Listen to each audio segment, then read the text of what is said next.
Good morning.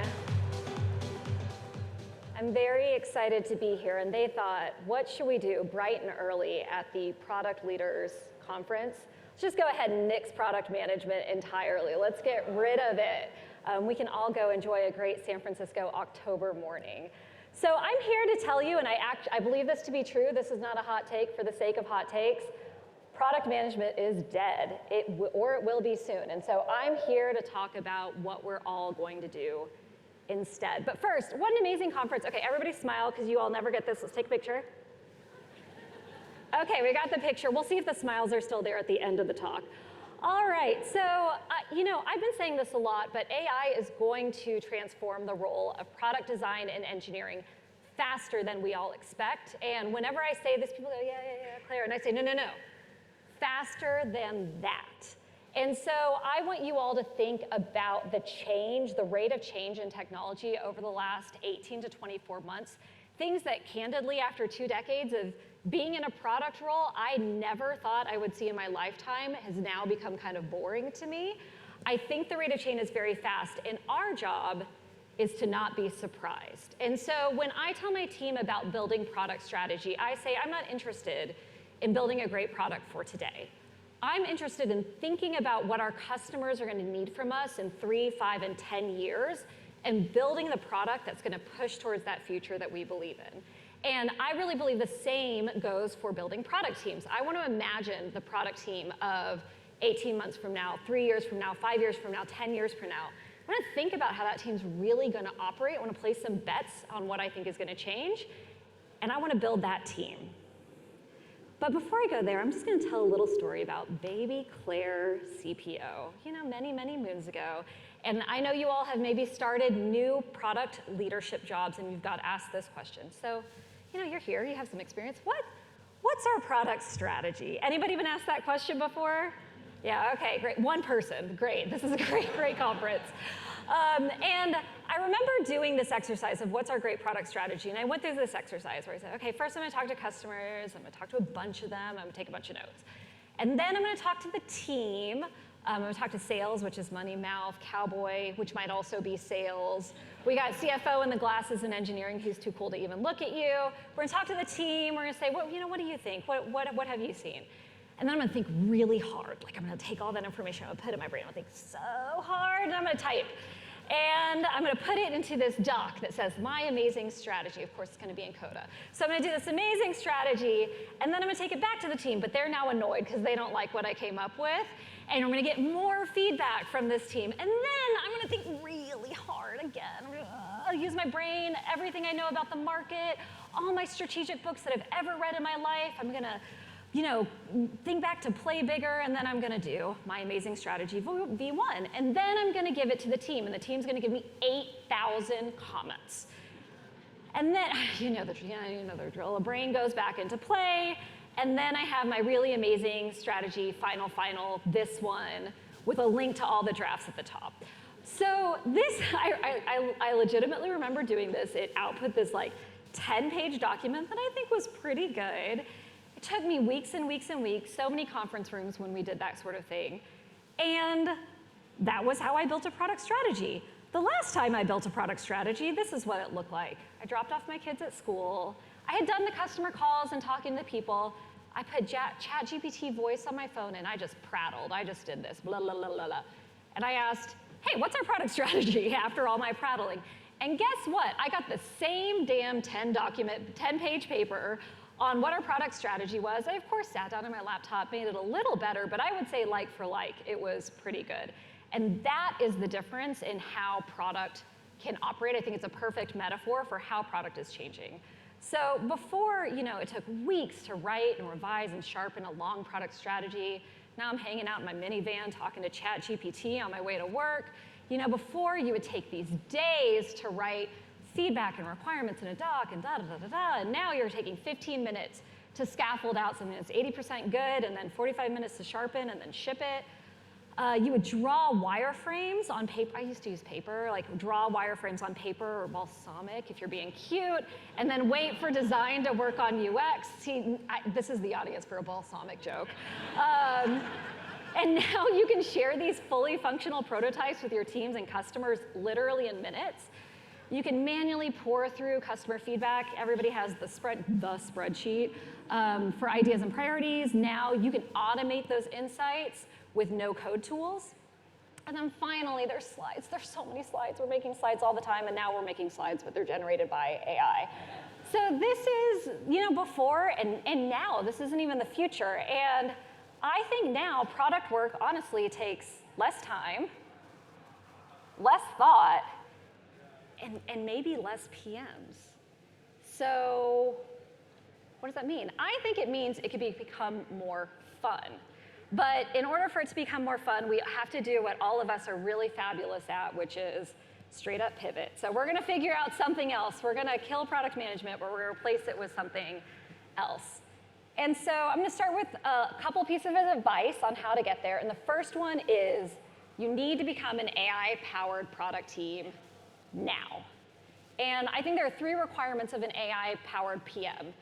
They automate themselves to speed up delivery, they add new skills and they do more, and then they multiply their impact by teaching the team. And I really think you need to automate yourself to speed up delivery. That's task number 1. And Jay-Z was asking me backstage, she was saying, how do you do it all? And then she goes, AI, that's how you do it all, including how I do this talk. So I was like, how can I automate? ChatPRD, how can I automate away all the things that PMs do with AI? And I made this to-do list, and you'll see how that to-do list was generated with ChatPRD as I go through it. So I'm gonna give you a anti-to-do list. These are things that you should no longer do on your own. You should automate these things immediately. 1 is draft documents. Don't do that. That's for suckers. 2, get and give feedback. First pass of feedback. You shouldn't have to give. You should get feedback from AI or a tool. Writing updates. How many of you are writing updates daily? A lot? No one's writing updates. No one's writing Okay, we got one product leader back here. One guy and me. Okay. Agendas, summaries, and action items out of meetings, prioritizing feature requests, monitoring goals and OKRs, even coming up with goals and OKRs, keeping track of competitors, prepping for interviews, consolidating candidate feedback if you're doing interviews, telling customer stories. You're the keeper of, oh, this feature is great because so-and-so does this or so-and-so did that. Making slides pretty, don't do that. And then explaining product functionality. We're all just walking support knowledge bases for our product areas.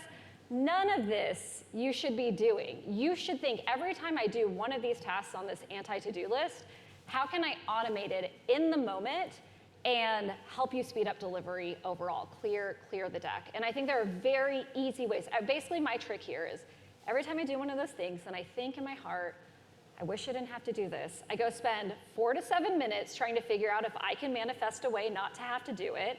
About 80% of the time I get it done and I ship it.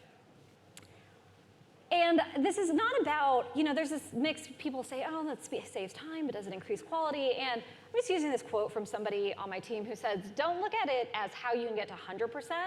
Look at how you can get to 75% faster than starting from 0. And I think people can save days every week by automating themselves. And then I think you really need to use that time to add new skills and do more. So this is where we start thinking about how product management is going to change. And to embarrass him, I'm going to call out Cody. Cody's on our team. He leads our product innovation and incubation team. And Cody actually comes from DevRel, so he's an engineer. And Cody has shown, and he was in marketing, so he's not a product manager. And Cody has just learned how to be an eng prototyper, start building product in code. And we said, hey, Cody, I'll give you ChatPRD. You want to be a product manager? And he's like, sure, I'll be a product manager. So he already has this propensity to add more skills. This is a non-traditional product manager coming into a product leadership role and using AI to figure out how to be a product manager. But Cody got blocked. He was building a product, and he's part of a triad, and design had 4 other priorities, and Cody was blocked. And instead of saying, I'm blocked, and I'm a marketer, and I'm an engineering prototyper, and I'm like kind of a product manager, just learning how to do it now, and crying, he learned how to be a designer. So he started using v0.dev to actually build these aren't even wireframes, build beautiful designs and prototypes for his product as part of his package of requirements to the team.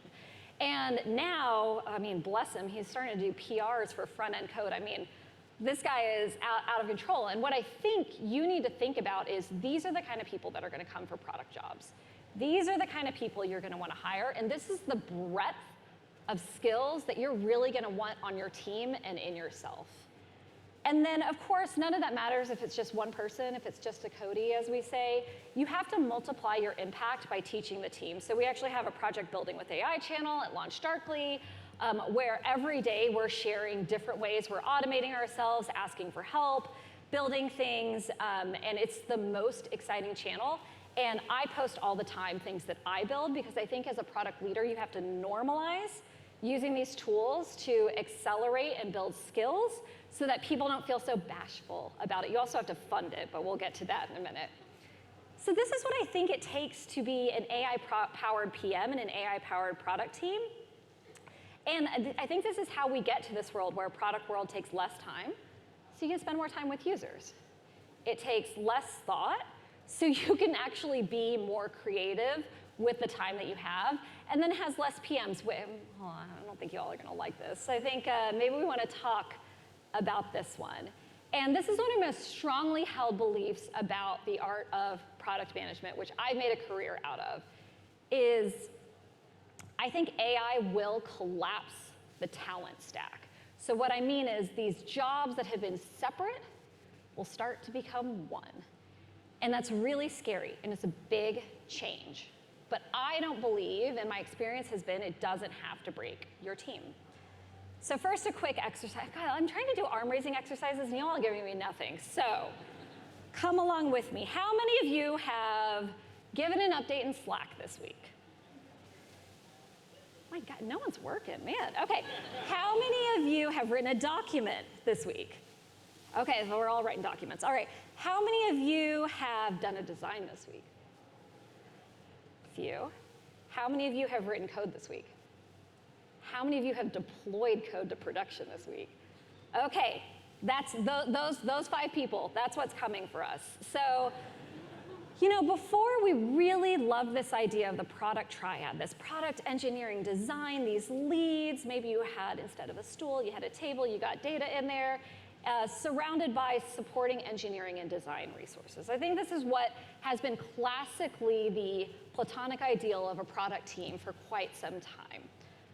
And I think what's the problem with this is because they're all separate, product operates as a handoff mechanism. I'm going to hand off requirements to you.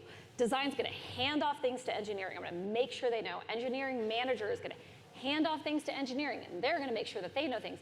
And that means you stay really hands-off with what actually gets built.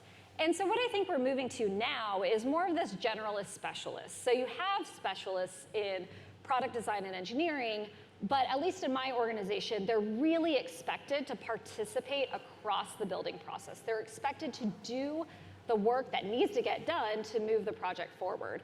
And the operating principle that we embrace at LaunchDarkly, we call this, there are no lanes. So, you know, there's like stay in your lane, and we're like, there are no lanes. If there's something to get done and you have the skill to do it, culturally, we embrace getting it done. But that's now, and I think even this kind of freaks people out because people like their lanes. They like to know product's excellent at product stuff, so they're gonna product the hell out of things. And design is great at design stuff, and they're gonna design things. And it gets really uncomfortable where you say, well, product can do a pretty bang-up job at design, and design actually knows how to push React code. And engineering, could you please just write a PRD yourself? You know what we need to do. And so I think this already freaks people out, but this really freaks people out. So this is what I think is coming for us very soon. I think you're gonna see what I would call an AI-powered triple threat.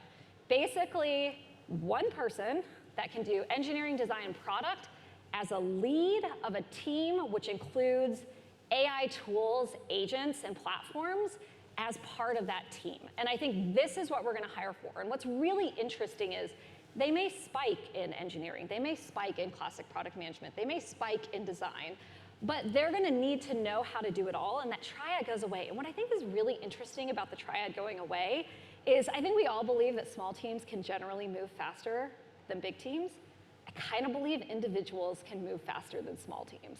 And so this is kind of an exercise in thinking, how fast can opinionated product leadership in a small team move things forward given the tools that they need? And then actually, I think it's like maybe everything. So you saw those guys hiding in the corner. I mean, like, who knows what we're gonna pull into this vortex of this new role? But I do think product managers are also going to be expected to be more commercially oriented, think about marketing more, use tools for data. And so maybe actually we're both dead and reanimated as everything. And it's scary. People don't like this. They don't like it, but it doesn't have to be scary. I have a friend that said this the other day. I thought it was really interesting. The only people that need to be worried are the people acting like they don't need to be worried, which is, if you can imagine this future and you say, Claire's up here trying to give a talk that people tweet out, but I buy into her fundamental thesis that things are gonna change dramatically, think about how that changes for you, prepare yourself, prepare your team, change in advance, and make the moves you need to do to be awesome in this new era as opposed to obsolete. And so I think about this. AI will never do this thing as super naive. But AI can help me do anything is really inspiring. And it gets me amped up about, I've gotten some nods, gets me really amped up about what is possible to build and put in the market and create. And I just think that's so thrilling. Okay, and then this is the last part, which is product leaders. AI is coming for you too. So you're like, yeah, product managers, let's just get them to do a whole bunch more stuff with less headcount. That sounds great. Yeah, and then all the SaaS providers are like, yeah, AI agents, my tool is your solution. They love it. But it's never coming for us, right? There's never gonna be an AI CPO. No. It's coming for you too, and I think we all need to be really prepared for this change. And so first thing is we need to be prepared to manage whatever the hell this thing is. I mean, this is totally different than what most of us are thinking about in terms of what our teams are. And I think this means that we have to get more commercial skills in our teams, especially for my friends out there in B2B enterprise, more technical skills. We are going to be expected to manage people who code. I'm a CPTO, basically. It's already happening. I'm seeing more and more of us that are bringing these functions together. When more and more of the individuals have shared skills, you're gonna have to think about how you manage that. You're gonna have to think about budgeting for headcount versus budgeting for agents and tools, and how that changes how you think about the investment in R&D that you're making. And then I'm saying we're gonna have these artisanally crafted team topologies, which is basically like the team is gonna be built for the thing that needs to get done. We can't all be prescriptive about the triad as the only way to get something done. I say organize around motivated individuals. If somebody comes in with this globule shape of skills, I'm gonna wanna build a team around them. If somebody spikes on product and I need that skill on a team, I'm gonna build that team around them. And we're gonna have to get really creative with how we design teams in order to be successful. The other thing I would think about is your experience and your strategy. Remember, my minivan story is becoming a commodity. So this is a great article in Lenny's newsletter about how close is AI to replacing product managers. The punchline here is they had like 2 visions. The AI generated one because of quality, even though people knew it was AI. And so I think just thinking about like how special is all that hard thinking is really important. And so I think you need to skill up and build a moat around what you can bring to the table. And what you might be able to bring to the table is running and building and scaling these AI-powered teams. And it's gonna happen really fast, so start now. The reason why I have the dancing bunny emojis is I sat next to the CEO you would have never guessed, wasn't from a fancy tech-forward company. It was sort of like non-tech company, and he was sitting there and said, "What are you doing?" He's like, "Oh, I'm building my digital twin, and I don't let anybody in the company ask me questions till they ask my digital twin a question." And I was like, this guy's got a digital twin? I don't have a digital twin. And so it really made me think it's gonna happen fast, and I'm even behind, so you really need to start now. So here's the TLDR on reanimating products, since I killed it. You really need to become an AI-powered product team now. AI is going to collapse the talent stack. There are 5 people here, apparently, that have already done it. But care for your culture, care for your organization, plan accordingly, and it will be fine. And then product leaders is coming for you too. So join me in thinking what that 3 to 5 year future can look like and manifest it in your team. And so if I have any advice to you, it's go find those AI-powered triple threats, give them power, and give them budget. I think you'll be really, really happy you did. Thank you so much. I really appreciate it.